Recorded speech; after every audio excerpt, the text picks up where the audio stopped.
ओम शांति। आज के वरदान, बाप दादा के वरदान, डेट 4 जनवरी 2025।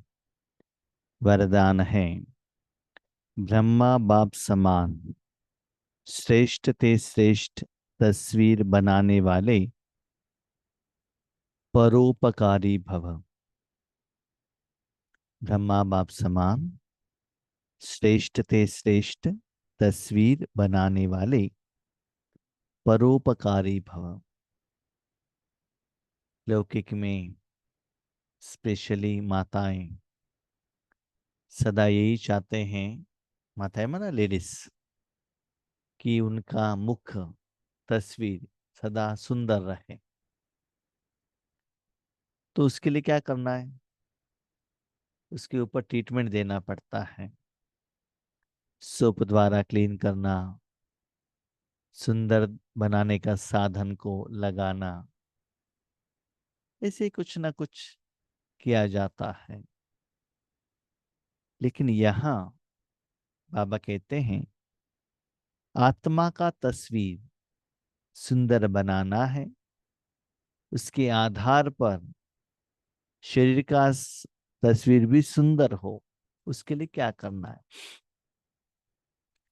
इसे शरीर अच्छा रहना है तो बहुत अच्छा भोजन खाना है, शरीर को अच्छा रखना है, एक्सरसाइज करना है, उसको नींद देना है, क्लीन रखना है। इसे अलग अलग कारण है। तो जिसको आप अच्छा रखना चाहते हो उसके लिए कुछ ट्रीटमेंट देना पड़ेगा। लेकिन यहाँ आज के वरदान में बाबा ने नया कुछ बात कही है। लौकिक में तन के रूप में कोई लॉ या रूल्स चलता है। स्पिरिचुअलिटी में थोड़ा कुछ ऑपोजिट हो जाता है। इसमें बाबा ने कहा, आत्मा को सुंदर बनाने के लिए शांति, सुख, आनंद, प्यार, संतृप्तता, सफलता का अनुभव करने के लिए पुरुषार्थ तो कर रहे हो, अपने कमियों को निकाल रहे हो, अनुभव भी हो रहा है, सेवा भी हो रहा है, सब कुछ ठीक है। समय के अनुसार श्रेष्ठ स्मृति में भी रहकर, जैसे कि मैं मास्टर विश्व कल्याणकारी हूँ, मास्टर सर्वशक्तिवान हूँ, ऐसे श्रेष्ठ स्मृति में रहकर बाबा का राइट हैंड हूँ। ऐसे श्रेष्ठ स्मृति और श्रेष्ठ कर्म दुनिया में जिनको भगवान की शक्ति चाहिए वो सभी को देने के लिए आप निमित्त बन रहे हो। ये तो ठीक है, उसके लिए आपका साधन तो चल रहा है, साधना तो चल रहा है। लेकिन यहाँ तस्वीर माना क्या है ना, वहां कोई चिंता न रहे, सदा अंदर से खुश रहो, वहां कोई बीमारी न रहे। उसके लिए क्या करना? तस्वीर माना शरीर का तस्वीर नहीं। जैसे आपको कोई बीमारी आती है या नींद आ रहा है, कोई समस्या है, खुशी है, मुख द्वारा लोगों को दिखाई देता है ना। मन में, बुद्धि में, तन में कोई भी डिफरेंस है, भले पॉजिटिव या नेगेटिव, अच्छा या बुरा, वो मुख में दिखाई देता है। ऐसे ही बाबा कहता है, श्रेष्ठाति श्रेष्ठ तस्वीर बनाना है तो पर उपकारी बनो, दूसरों को उपकार करो। तस्वीर मेरा बनना है, आत्मा का बनना है, मन का बनना है, मेरे शरीर का बनना है, लेकिन करना क्या है? पर उपकार, दूसरों को उपकार करो। जिसको सुंदर बनाना है उसके ऊपर ट्रीटमेंट नहीं, आत्मा के ऊपर ट्रीटमेंट नहीं, क्वाइट ऑपोजिट। दूसरों के ऊपर परोपकार करो। क्यों? इस दुनिया में जितना भी आत्माएं हैं उनको भगवान की शक्ति देने के लिए निमित्त बनो। जितना भी ईश्वरीय शक्ति आता है उसमें खुद मत ले लेना, स्व अर्थ नहीं, अपने लिए नहीं, सभी लोगों को देने के लिए निमित्त बनना, सभी को बांटना, दान के रूप में बांटना, फ्री में बांटने के लिए निमित्त बनना, आप खुद नहीं लेना, तब आपका तस्वीर सुंदर बनेगा। अभी ये थोड़ा सोचने का बात है। हम उनको देंगे तो हमारा तस्वीर कैसे सुंदर बनेगा? तो बाबा कहता है, देखो बच्चे, घर से आप शरीर को सुंदर बनाकर लेकर गए, ठीक है, लेकिन बाहर जाने के बाद आपने किसी आगे वाले कोई व्यक्ति ने आपके शरीर के ऊपर, कपड़े के ऊपर, मुख के ऊपर मट्टी लगाया, गंदगी लगाया, या धूप आया, ठंडी आई, बारिश आई, तो क्या होता है? शरीर का जो सुंदरता है वो बिगड़ जाता है ना। घर से तो क्लीन करके गए थे, सुंदर तो हुए थे, लेकिन बाहर का जो परिस्थिति के प्रभाव में आपके तन और तन का मुख रहने के कारण, उसके कारण आपका मुख का जो जो ग्लो है वो चला गया ना। पहले हमारे बहने लोग शादी में बहुत सुंदर सजा कर जाते हैं, समझ ले धूप का समय है, स्टेज पर गए हैं, बहुत अच्छा हेलोजन लगाया है, आपके मुख के ऊपर गिर रहा है वो लाइट। और वहां हमारे यहाँ शादी में से भी क्या आता है, यज्ञ भी करते हैं, यज्ञ का आग का गर्मी भी मुख के ऊपर पड़ रहा है, पसीना निकल रहा है, तो क्या होता है बताओ? जो भी साधन आपने मुख को निकाला वो सभी नीचे जाने लगेगा ना, तो आपका मुख कैसे होगा? ऐसे बच्चे देखो, हर रोज आप, आपका तन दुनिया में कोई भी कोने में हो, लेकिन मन तो आप विश्व के साथ कनेक्टेड हो, ठीक है? तो जिस दिन जिसका आपने अकाउंट पेमेंट नहीं किया, सभी लोगों को कुछ नहीं रखा, उनका जो नोटिस, लोन का अकाउंट आपके सामने सूक्ष्म रूप में, स्थूल रूप में, चिंता के रूप में, समस्या के रूप में, विघ्न के रूप में, परिस्थिति के रूप में आ जाता है। इसलिए हम कभी कभी कहते हैं, आज तो शरीर का कोई प्रॉब्लम नहीं है, हेल्थ ठीक है, नींद भी ठीक से हुआ है, भोजन भी किया है, रेड लाइट भी लगाया है, सॉन्ग भी है, पीस ऑफ माइंड चैनल भी है, आगे कोई योग कराने के लिए बैठे भी हैं, योग नहीं लग रहा है, अनुभव नहीं हो रहा है। कारण क्या है? कारण यही है, किसी आत्मा के साथ आपका हिसाब किताब है, वो बीच बीच में आपको रुकावट डाल रहा है। कभी कभी हम ऐसे भी कर्म करते हैं कि बाबा के घर में आते हैं, उनके घर में सभी लोग ईश्वरीय ज्ञान में तो नहीं रहते, लेकिन जिद करके, झगड़ा करके हम बाबा के घर में आकर बैठते हैं, बट्टी के लिए आकर बैठते हैं, लेकिन जिनके साथ आपने गुस्सा किया, झगड़ा किया, वो आपको मन से डांटते रहते हैं ना, भले वो कितना भी दूर में हो, उनका परमिशन आपने नहीं लिया, तो वो डांटते रहेंगे। तो योग में बीच में आपको रुकावट में आता है ना। इसीलिए बाबा कहता है, अभी क्या करो, परोपकारी बनो। जितना भी भगवान से शक्ति लेते हो, तो सभी को बांटने से, जब उनको परमात्मा के शक्ति द्वारा उनकी समस्या का समाधान होगा, उपकार माना हेल्प, तो वो लोग आपको थैंक यू कहेंगे, गुस्सा करने के बदले थैंक यू कहेंगे, तब क्या होगा? आपको खुश होगा कि नहीं?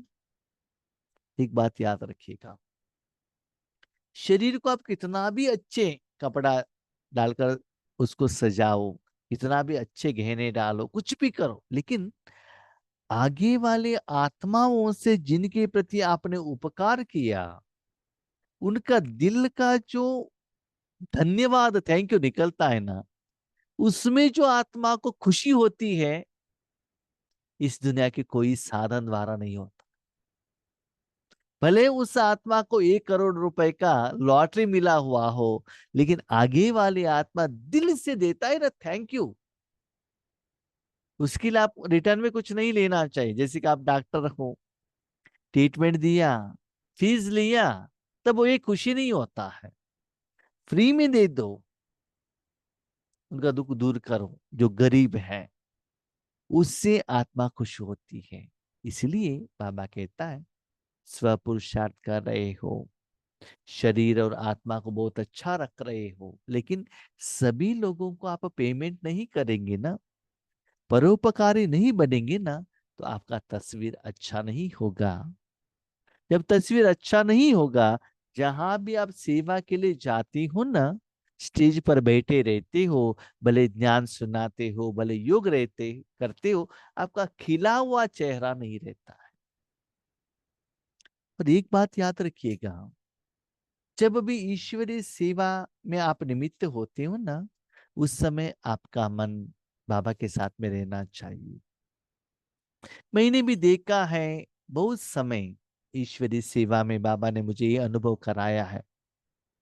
भले मैं शरीर के घर में रहता हूँ, बाहर रहता हूँ, कभी कभी शरीर का बीमारी रहता है, कोई कोई ऐसे विघ्न भी आता है, मन में कोई चिंता भी रहता है, लेकिन ईश्वरीय सेवा के लिए हम बैठे, उस समय उस किसी के साथ भी कनेक्ट नहीं होना चाहिए।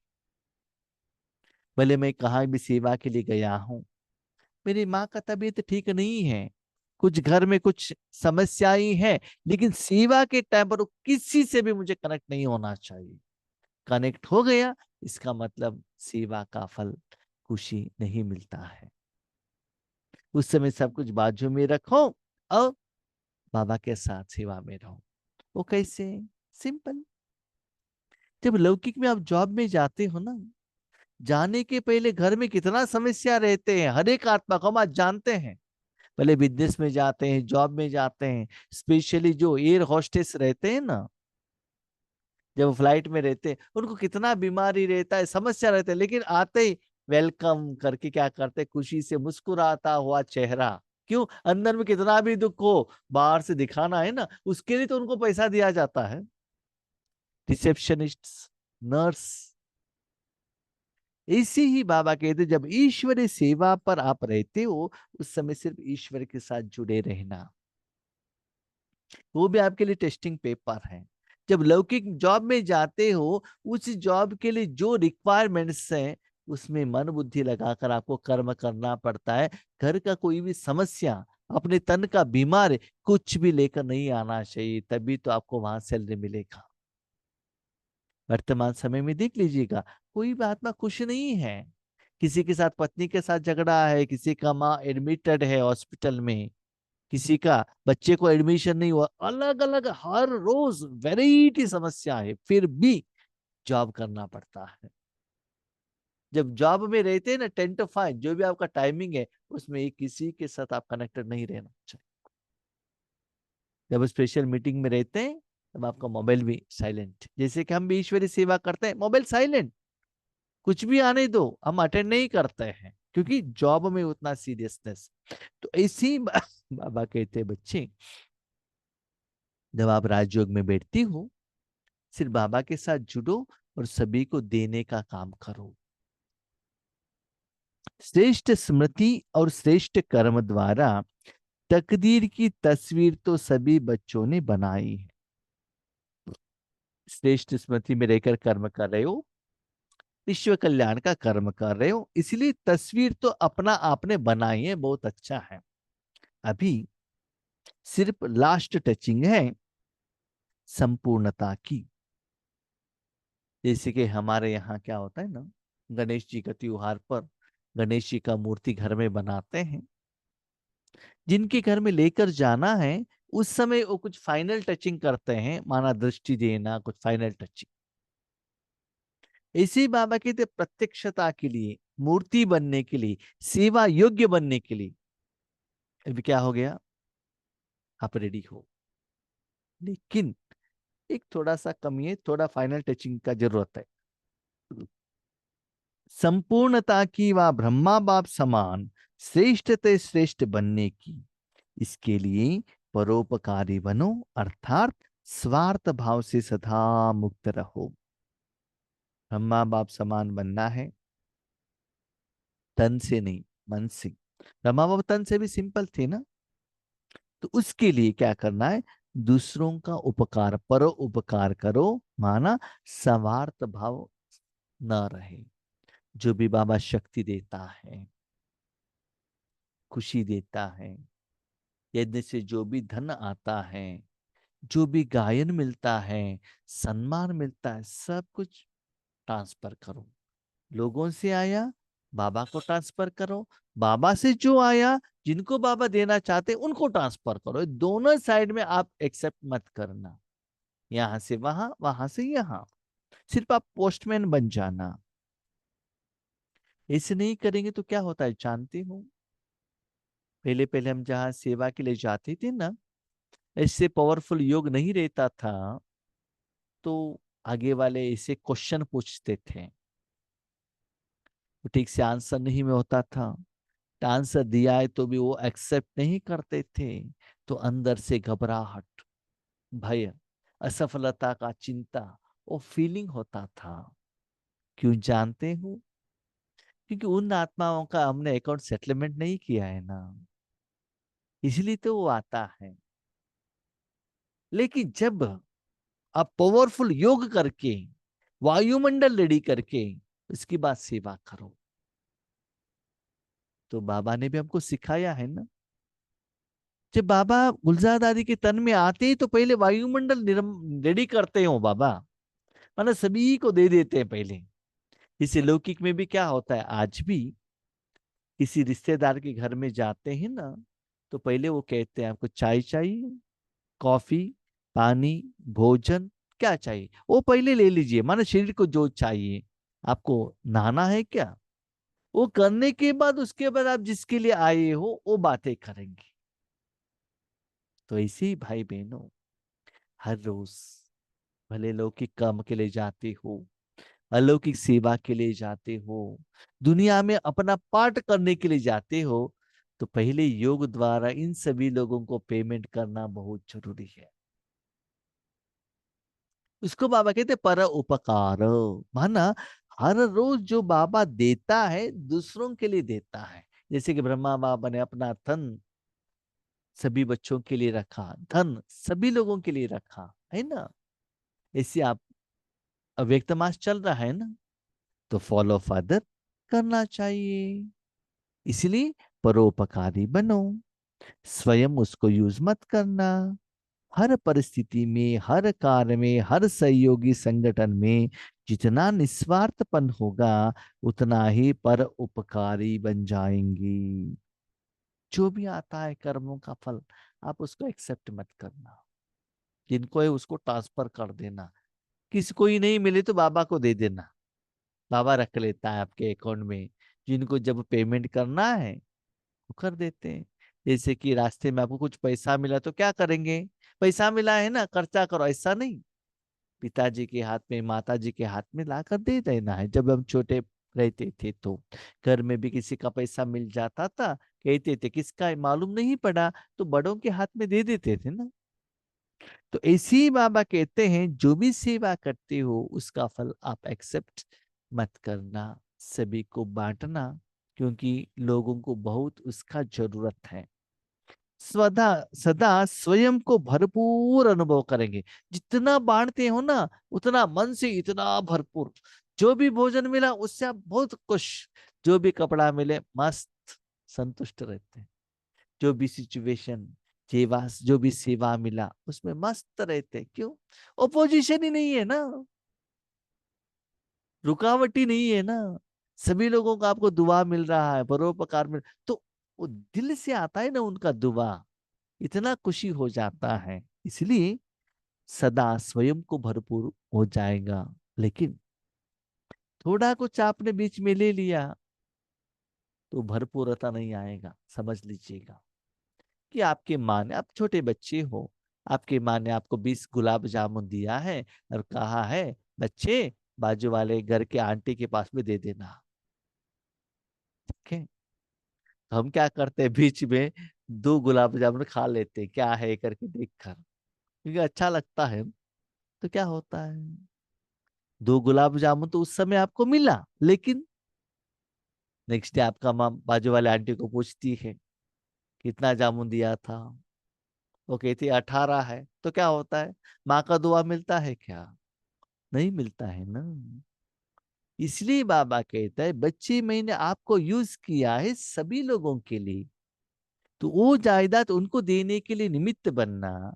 बीच में खाएंगे तो जितना रिजल्ट्स आना चाहिए वो नहीं मिलता है। हाँ, प्रत्यक्ष फल तो आपका अच्छा लगता है, किसी ने सम्मान दिया, गायन किया, धन दिया, गिफ्ट दिया, आपने एक्सेप्ट किया, उस समय खुश रहेंगे, लेकिन लंबे समय के लिए नहीं, और आपका हिसाब किताब चुकता नहीं होता है।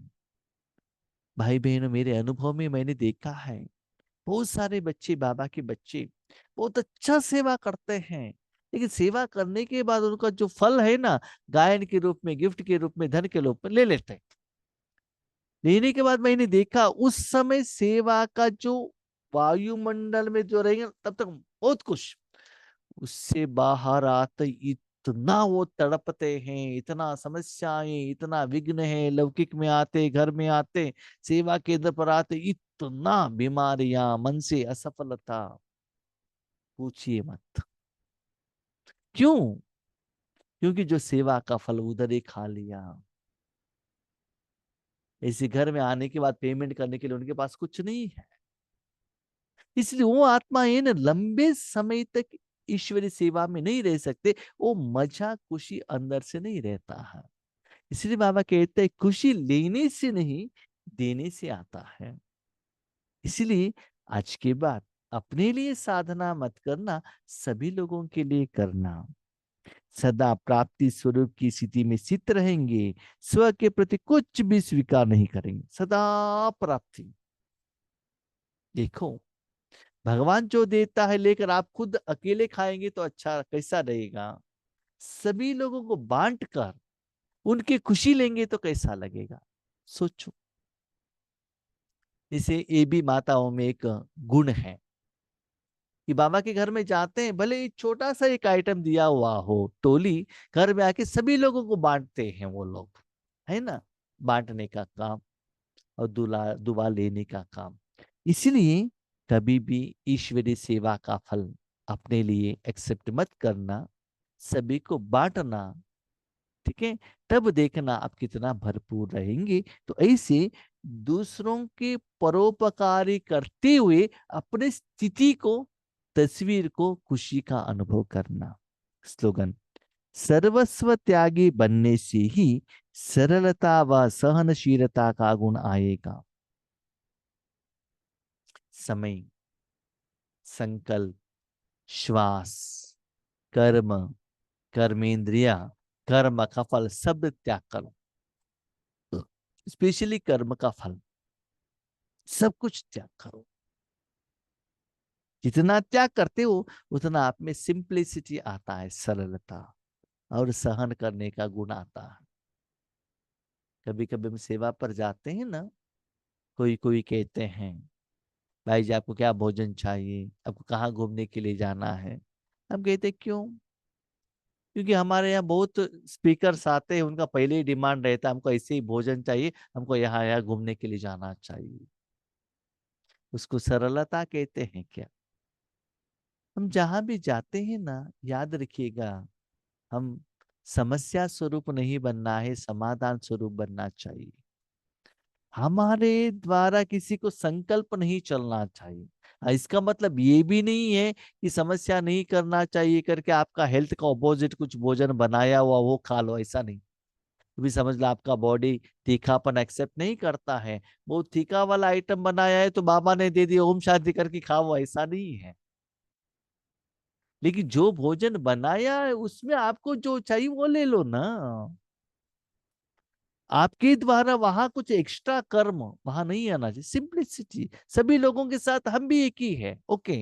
बाबा ने हमको एक विशेषता दी है ज्ञान सुनाने को, उसके में हम सेवादार है बस। बाकी टाइम पर हम सभी लोगों के जैसे ही है।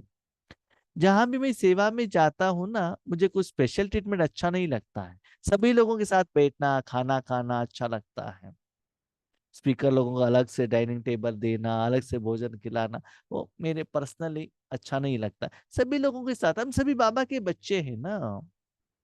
वो अच्छा लगता है। इसलिए जितना आप अनुभवी बनते जाएँगे, जितना त्याग करते जाएँगे, उतना सिंप्लिसिटी, सरलता भी आ जाएगा और किसी ने कुछ कहा तो भी उसका असर आपके ऊपर नहीं पड़ेगा, सहनशीलता का गुण भी आने लगेगा।